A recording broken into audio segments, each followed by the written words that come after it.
kasih. Kami pada hari ini relawan Kelompok 0 Kutai Kartanegara akan memberikan informasi atau sedikit informasi kepada kawan-kawan yang lain terkait dengan mekanisme penanganan pelanggaran oleh penyelenggara, terutama Bawaslu Kabupaten Kutai Kartanegara dan Bawaslu Provinsi Kalimantan Timur. Mungkin untuk itu lebih spesifik atau lebih detail nanti akan disampaikan oleh tim kuasa hukum relawan Kelompok 0 Kutai Kartanegara. Ya, baik, saudara-saudara sekalian, rekan-rekan media, perkenalkan saya Maulana, dan di sebelah saya adalah rekan saya Bapak Sarmono. Kami adalah bagian dari tim relawan Kelompok 0. Jadi dari puluhan rekan-rekan, pada kesempatan ini rekan-rekan yang lain mempersilahkan kami untuk dapat berbicara kepada kawan-kawan media sekaitan dengan progres penanganan pelanggaran yang telah ditangani oleh Bawaslu Provinsi Kalimantan Timur. Nah, tetapi sebelum masuk ke dalam substansi hal yang ingin kami sampaikan, terlebih dahulu kami ingin memberikan pengantar ya, kawan-kawan sekalian, bahwa di dalam perjalanan proses pemilihan yang berlangsung di Kabupaten Kutai Kartanegara, proses pemilihan kepala daerah yang menjadi sarana kedaulatan rakyat itu dikooptasi oleh kepentingan oligarki. Nah, kooptasinya yang pertama adalah dengan cara memborong partai. Kemudian yang kedua, langkah yang dilakukan oleh oligarki, dalam hal ini adalah petahana, juga dengan memanfaatkan kewenangan dan program pemerintah untuk menguntungkan kepentingan dirinya sebagai petahana dalam proses pemilihan kepala daerah di Kabupaten Kutai Kartanegara. Setelah kemudian kami melakukan investigasi di lapangan, terdapat beberapa poin hal yang menjadi temuan kami dan tim di lapangan sekaitan dengan fakta yang menunjukkan tentang adanya perbuatan yang dilakukan oleh petahana Saudara Edi Damansyah, dalam konteks ini yang melakukan perbuatan dengan memanfaatkan kewenangan yang dimilikinya program pemerintah untuk memenangkan dirinya atau untuk kepentingan politiknya. Nah, setelah kemudian kami menemukan data sekaitan dengan dugaan pelanggaran tersebut, kami melaporkan secara resmi peristiwa tersebut ke Bawaslu Provinsi. Nah, dan di tanggal 9 Oktober 2020, Bawaslu Provinsi telah meregistrasi laporan kami. Dalam rentang proses pemeriksaan, kami telah menunjukkan sejumlah bukti-bukti yang menunjukkan tentang kasatnya perbuatan yang dilakukan oleh petahana tersebut sekaitan dengan dugaan pelanggaran perbuatan memanfaatkan kewenangan, menggunakan kewenangan dan menggunakan program pemerintah untuk kepentingan politiknya. Alhasil, laporan kami itu dinyatakan oleh Bawaslu Provinsi sebagai bukan merupakan perbuatan yang masuk dalam kualifikasi pelanggaran pemilihan. Sehingga kemudian pasca rekomendasi Bawaslu Provinsi tersebut kami terima, kami telah melakukan pelaporan secara resmi ke Dewan Kehormatan Penyelenggara Pemilihan. Fakta tersebut juga menunjukkan bahwa Bawaslu Provinsi Kalimantan Timur itu memberikan legitimasi terhadap perbuatan yang dilakukan oleh petahana yang secara nyata terbukti menggunakan bahkan memanfaatkan program pemerintah untuk kepentingan politiknya. Bawaslu Provinsi Kalimantan Timur juga itu menunjukkan sikap bahwa Bawaslu Provinsi Kalimantan Timur tidak memiliki itikat baik dalam menegakkan keadilan pemilu. Nah, sehingga kemudian langkah pelaporan yang kami lakukan ke Dewan Kehormatan Penyelenggara Pemilihan itu telah kami laporkan secara resmi. Setelah sebelumnya kami juga telah melaporkan Bawaslu Kabupaten Kutai Kartanegara ke Dewan Kehormatan Penyelenggara Pemilihan. Ada beberapa materi laporan yang telah kami laporkan sekaitan dengan perbuatan pelanggaran yang dilakukan oleh Bawaslu Kabupaten Kutai Kartanegara. Pelaporan yang pertama adalah sekaitan dengan proses penanganan sengketa yang dilakukan oleh Bawaslu Kabupaten Kutai Kartanegara. Ketika kemudian salah satu pasangan calon itu dinyatakan tidak memenuhi syarat oleh KPU, pasca itu pasangan calon yang dinyatakan tidak memenuhi syarat tersebut mengajukan sengketa ke Bawaslu Kabupaten Kutai Kartanegara. Tetapi kemudian Bawaslu Kabupaten Kutai Kartanegara menyatakan bahwa pengaduan yang disampaikan oleh pasangan calon yang dinyatakan tidak memenuhi syarat tersebut itu tidak diregister dengan alasan yang tidak jelas dan juga alasan yang tidak berdasar pada ketentuan yang dimaksud dalam peraturan Bawaslu. Setelah itu kami melaporkan dugaan pelanggaran yang dilakukan oleh istri petahana Mas Linawati sekaitan dengan perbuatan memanfaatkan kegiatan pemerintah untuk melakukan kampanye. Nah, video tersebut itu banyak beredar di teman-teman sekalian, dan video tersebut jika dilihat secara eksplisit, video tersebut telah menunjukkan fakta yang nyata bahwa kemudian dalam kegiatan pemerintah itu dimanfaatkan oleh Mas Linawati untuk mengkampanyekan suaminya sebagai petahana. Dan dalam kegiatan tersebut juga Mas Linawati membagi-bagikan materi. Ya, ada beberapa materi yang dibagikan oleh Mas Linawati dalam kegiatan tersebut. Sehingga dua materi itu yang kami laporkan ke Bawaslu Kabupaten Kutai Kartanegara. Tetapi lagi-lagi laporan kami di Bawaslu Kabupaten Kutai Kartanegara tersebut itu tidak ditangani secara profesional. Bawaslu Kabupaten Kutai Kartanegara juga menyatakan sikap bahwa laporan kami itu tidak dapat diregister dengan alasan yang bagi kami itu tidak berdasar pada ketentuan peraturan Bawaslu. Nah, merespon sikap Bawaslu tersebut, kami juga telah melaporkan Bawaslu Kabupaten Kutai Kartanegara secara resmi. Sehingga dengan beberapa materi laporan yang telah kami laporkan, baik itu laporan yang kami tujukan kepada Bawaslu Kabupaten Kutai Kartanegara maupun laporan yang kami tujukan kepada Bawaslu Provinsi Kalimantan Timur, dengan ini fakta tersebut menunjukkan bahwa penyelenggara dalam hal ini Bawaslu, baik di tingkat kabupaten ataupun di tingkat provinsi, itu tidak dapat dipercaya lagi. Itu tidak dapat diandalkan lagi untuk menegakkan keadilan pemilu. Faktanya, dalam rentang proses penyelenggaraan pilkada, tidak ada satu temuan pun yang ditindaki oleh Bawaslu sekaitan dengan dugaan pelanggaran tersebut. Semisal fakta yang banyak terjadi di lapangan, ada banyak baliho-baliho, ya, ada banyak spanduk-spanduk dinas yang masih mencantumkan foto Edi Damansyah di dalamnya. Padahal kemudian Edi Damansyah telah menjadi pasangan calon dan telah ditetapkan oleh KPU sebagai pasangan calon. Ada banyak dinas, dalam perkembangannya juga ada banyak baliho-baliho, ada banyak banner-banner yang tersebar di jalan-jalan protokol yang masih menggunakan foto Edi Damansyah dan di dalam foto tersebut juga masih menerangkan bahwa kedudukan Edi Damansyah adalah Bupati Kabupaten Kutai Kartanegara, gitu.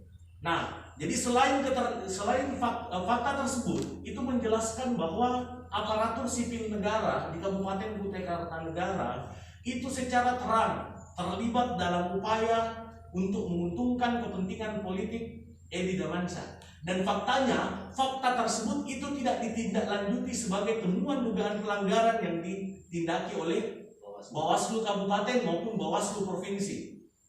Nah, sehingga kemudian kami berkesimpulan bahwa dengan materi laporan yang telah kami layangkan, baik itu ke Bawaslu Kabupaten maupun ke Bawaslu Provinsi Kalimantan Timur, dengan ini kami barisan kolom kosong menyatakan sikap mosi tidak percaya kepada Bawaslu Kabupaten Kutai Kartanegara maupun Bawaslu Provinsi Kalimantan Timur. Nah, sehingga kemudian melalui sarana ini kami menyampaikan kepada Bawaslu RI agar segera memecat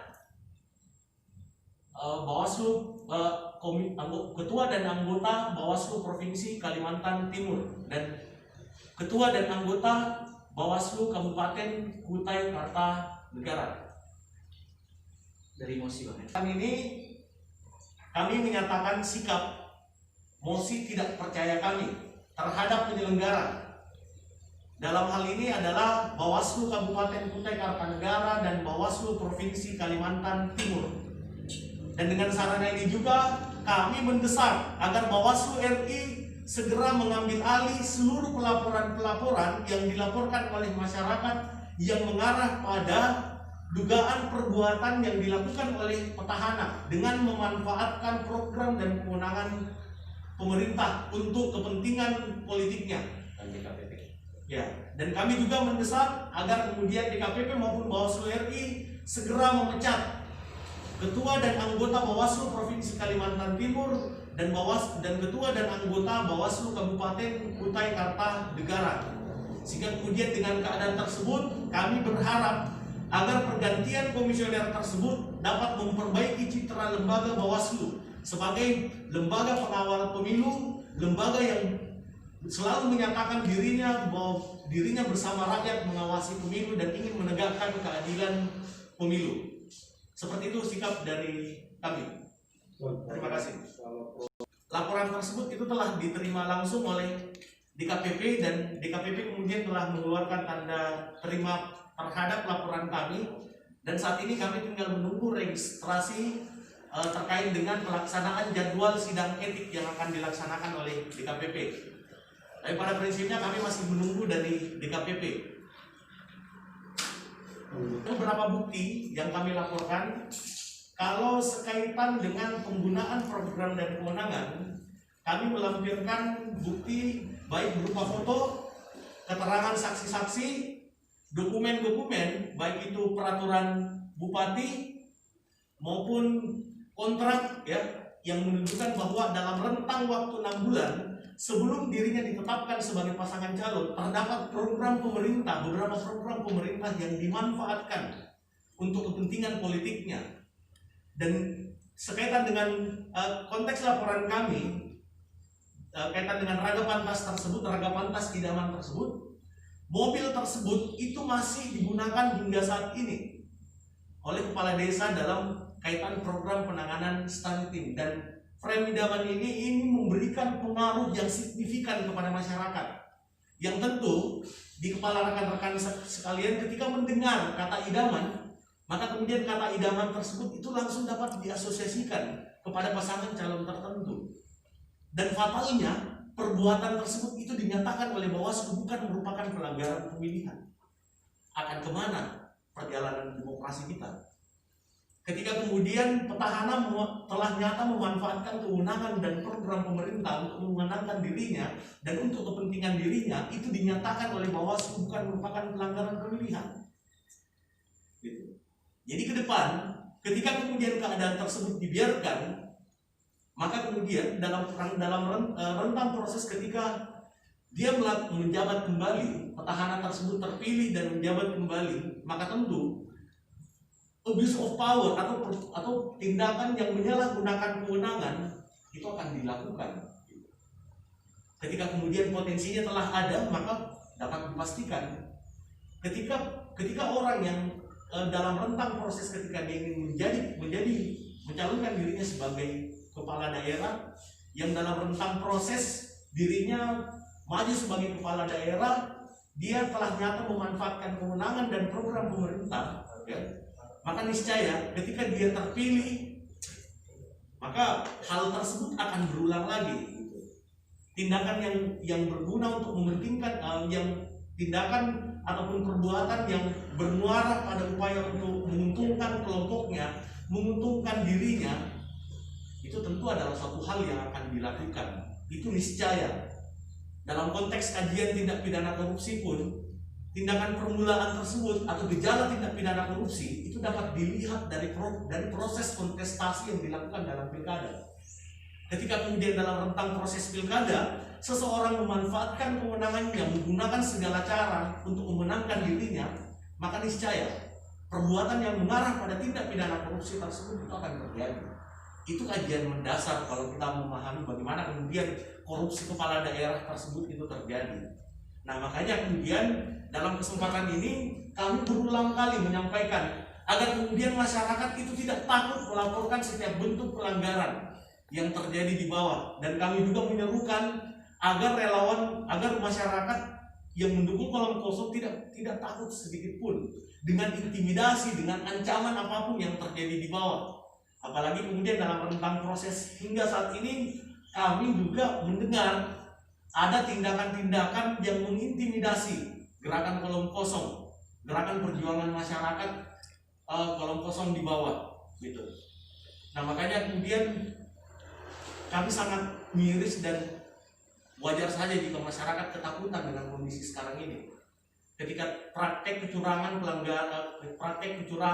penyelenggaraan pilkada ini terpampang di depan mata kita, Bawaslu menutup mata, wajar saja masyarakat kita ketakutan. Total laporan yang diajukan ke Bawaslu apa aja yang ditolak itu? Ya intinya begini Mas, kami sudah melakukan beberapa bentuk laporan. Kalau mungkin secara spesifik kami tidak bisa sampaikan berapa jumlah total laporan yang sudah kami sampaikan. Tapi tadi sudah disampaikan oleh teman saya, ya kan ada beberapa case yang sudah kami ajukan. Yang intinya case atau laporan yang kami ajukan itu tidak diapresiasi sebagaimana amanah peraturan, ketentuan dan perundang-undangan yang berlaku oleh Bawaslu Kabupaten dan Bawaslu Provinsi. Nah, saya cuma sampaikan salah satu pesan moral hari ini kepada seluruh teman-teman atau kepada seluruh relawan kolom kosong, jangan takut dan jangan khawatir. Perjuangan kita tidak sampai di sini, kita akan terus tetap berjuang mencari keadilan untuk demokrasi Kutai Kartanegara. Gitu. Alasan Bawaslu sendiri menolak apa itu, Bang? Ya, seperti yang kami sampaikan tadi, dia tidak memiliki alasan atau norma yang pasti terkait dengan penolakan. Jadi kita nggak bisa juga bicara ini bagaimana alasannya. Alasannya dia bilang tidak memenuhi syarat dan tidak memenuhi unsur. Tapi akronim tidak memenuhi syarat dan tidak memenuhi unsur itu tidak bisa diperjelas atau dipertegas olehnya. Makanya kami berkeberatan dengan keputusan yang menyatakan tidak memenuhi syarat dan tidak memenuhi unsur itu. Kami laporkan kembali mereka ke Dewan Kehormatan Penyelenggara Pemilu terkait dengan metodologi penanganan pelanggaran yang mereka lakukan kepada kami. Biasanya kan berbentuk foto atau saksi, ada berapa saksi misalnya? Oh tidak Mas, tidak. Jadi kalau alasan bukan foto dan saksi, dia cukup rilis surat saja ke kami, surat pemberitahuan status laporan kami seperti itu. Tapi ya diterima gitu. Ditolak atau tidak lanjut? Nah itu tadi bahasanya dinyatakan tidak memenuhi unsur seperti itu. Jadi bukan ditolak loh ya, saya mohon maaf karena bahasanya dipelintir di luar seolah-olah berita kami dinyatakan ditolak. Mereka nyatakan tidak memenuhi unsur seperti itu atau tidak memenuhi syarat, bukan ditolak ya, seperti itu. Karena kalau dia tolak itu lebih fatal lagi Mas sebenarnya Mas, seperti itu karena tidak ada kewenangan dia untuk menolak laporan pengaduan itu, seperti itu. Jadi ada sekitar 10 laporan ya, yang di 10 lebih belasan laporan yang sudah dilaporkan, baik dilaporkan secara resmi oleh kami dan baik juga dilaporkan secara resmi oleh relawan kolom kosong yang lain. Nah, tetapi kemudian materi yang lebih banyak dilaporkan itu sekaitan dengan pelanggaran ya, yang mengarah pada perbuatan petahana tersebut dengan melibatkan aparatur sipil negara melakukan tindakan dengan memanfaatkan kewenangan ya, dan program pemerintah untuk menguntungkan dirinya. Dan yang paling penting dan yang paling utama, saya pengen menggarisbawahi seperti yang disampaikan oleh tim kuasa hukum kami. Seharusnya hari ini banyak temuan-temuan yang ditemukan oleh penyelenggara, terutama dalam hal ini Bawaslu Kabupaten sama Bawaslu Provinsi, tapi kenyataannya tidak ada temuan yang ditemukan oleh mereka. Justru hari ini lebih banyak laporan pengaduan masyarakat. Artinya yang lebih intensif, yang lebih memperhatikan demokrasi, yang lebih menjaga demokrasi itu masyarakat, bukan Bawaslu, seperti itu. Itu yang kalau digarisbawahi. Tadi kan ada dari rekan-rekan kami bahwa rekan menyampaikan bahwa di dalam perjalanan sosialisasi kolom kosong yang dilakukan oleh masyarakat secara masif, dalam perjalanannya tersebut itu mengalami intimidasi berupa pelarangan-pelarangan ya, berupa larangan-larangan untuk melanjutkan sosialisasinya tersebut gitu. ancaman melalui telepon misalnya untuk para relawan untuk tidak melanjutkan lagi kegiatan-kegiatan relawan untuk mengkampanyekan atau mensosialisasikan kolom kosong ini. Termasuk tindakan yang dilakukan oleh orang tidak dikenal yang mengintimidasi klien kami, Saudara Hendra Gunawan. Yang dalam rentang waktu beberapa minggu terakhir, Saudara Hendra Gunawan itu mendapati intimidasi-intimidasi yang dikirimkan baik via SMS maupun via WhatsApp. Itu sudah dilaporkan ke polisi atau ke Bawaslu? Iya. Nah, sekaitan dengan itu kami pada prinsipnya juga akan mengkaji lebih dalam sekaitan dengan tindakan yang akan kami lakukan sekaitan dengan ancaman tersebut. Tapi hingga saat ini kami tidak mempedulikan ancaman tersebut, dan sejauh ini kami merasa berbangga karena kemudian banyak relawan, banyak kawan-kawan kami di bawah, termasuk klien kami yang juga adalah merupakan kawan kami, itu menyatakan bahwa intimidasi tersebut itu tidak perlu ditanggapi lebih jauh. Kalau seperti di Balikpapan kan ini ya Pak, ada juga seperti kampanye kolam kosong. Nah itu yang nampanyakan itu diusir sama Bawaslu karena tidak terdaftar gitu. Nah untuk di Bukar sendiri sudah terdaftar bagaimana nih Bang? Jadi begini Mas, kolom kosong itu kita bukan kampanye, kami sosialisasi. Dan alhamdulillah sepanjang kami melakukan sosialisasi kami belum pernah diusir oleh Bawaslu. Coba saya sedikit cerita, ada beberapa tempat kami pada waktu itu, salah satunya di Loajanan, saya lupa nama desanya. Saya juga menyampaikan sosialisasi, kebetulan saya selaku ketua relawan kolom kosong pendekatan negara pada waktu itu yang hadir di acara itu juga alhamdulillah kita nggak diusir karena memang kita bukan kampanye, kami sosialisasi seperti itu, dan kami tidak mesti harus terdaftar di KPU atau Bawaslu karena kami bukan pasangan calon seperti itu. Kami bukan pasangan calon, kami adalah alternatif yang dibuat oleh oligarki sehingga kami ada hari ini berada di posisi kolom kosong. Dan wajib bagi kami menyampaikan apa sih yang dimaksud dengan kolom kosong itu, karena Kutai Kartanegara tidak pernah mengalami momen seperti ini. Sepanjang sejarah pemilihan kepala daerah di Kutai Kartanegara, baru kali ini kita menemukan yang namanya kolom kosong. Seperti itu. Penegasannya nih Bang, mengampanyekan kolom kosong ini. Ya karena faktor kami ingin melawan oligarki, kami ingin kedaulatan rakyat, kami ingin demokrasi itu kembali marwahnya ke masyarakat. Karena hari ini sekali lagi masa iya sih sekian banyak partai dia tidak punya kader yang bisa dia berikan ke kita. Masa iya sih hari ini dengan 10 partai tidak memiliki calon pemimpin yang lain yang bisa dibikin pilihan untuk masyarakat. Pada saat muncul calon tunggal itu bukan pilihan Mas, tapi itu paksaan untuk demokrasi. Nah pada saat kami tidak bersepakat dengan paksaan yang diberikan oleh oligarki, maka kolom kosong inilah pada kami untuk menunjukkan, dan kami akan buktikan bahwasanya tanpa suara partai kami bisa tetap mendirikan kedaulatan demokrasi di tanah Kutai Kartanegara. Itu yang murni gerakan masyarakat. Ya, murni. Karena kita tidak di bawah partai apapun seperti itu. Karena kita di sini tergabung semuanya, Mas. Semua lini, semua organisasi yang ingin bergabung sama kami, yang merasa sama-sama ingin menyelamatkan, ayo kita bergabung sama-sama memperjuangkan kedaulatan rakyat itu tadi. Seperti itu. Ini kan lagi proses di BKPP. Kalau misalnya lagi-lagi bagi kalau ada opsi lain opsinya ketuhanan aja lagi Mas, sudah Mas ya kan. Kenapa? Karena kalau berdasarkan regulasi dan undang-undang ya, upaya hukum terakhir kami adalah kepada Dewan Kehormatan Penyelenggara Pemilu yang itu tadi. Nah sekarang saya cuma mau bikin ilustrasi. Pada saat dari tingkat bawah dan tingkat menengah sudah tidak bisa memberikan rasa keadilan, kira-kira kemana lagi masyarakat ini meminta keadilan itu? Itu aja yang saya mau tanya. Nah, kenapa kami juga harus melakukan konferensi pers ini? Ya, ini biar semua orang tahu hari ini bahwasanya kami tidak mendapatkan rasa keadilan dalam hal penanganan seperti itu. Menyambung lagi soal kondisi terburuk baik misalnya kesehatan di DKPP, seberapa masif nanti gerakan dari teman-teman kelompok ini, apakah gerakan sampai ke usia pelosok desa sudah kita ada 190 desa 40 kelurahan dan sekian 11 kecamatan gitu. Nah artinya kita pengen melawan, kalau itu kan pemilu ini kan pakai hitung-hitungan kan. Tapi kita kalau 0,6 50% plus 1 harus menang.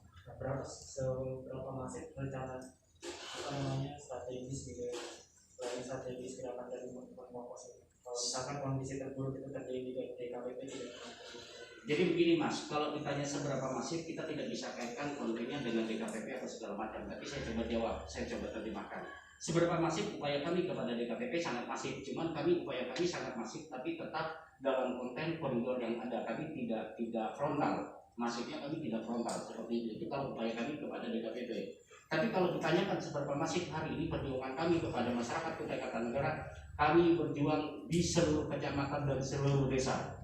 Kenapa kami berjuang di seluruh kecamatan dan di seluruh desa? Alhamdulillah hari ini semua relawan kami bisa pastikan berada di seluruh desa dan di seluruh RT.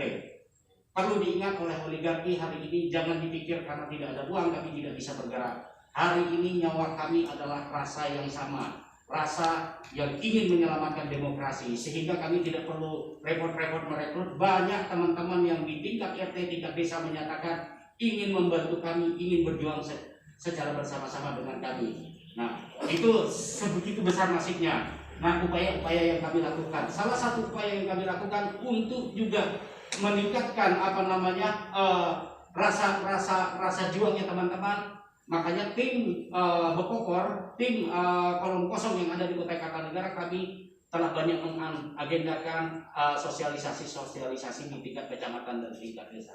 Seperti itu. Oke.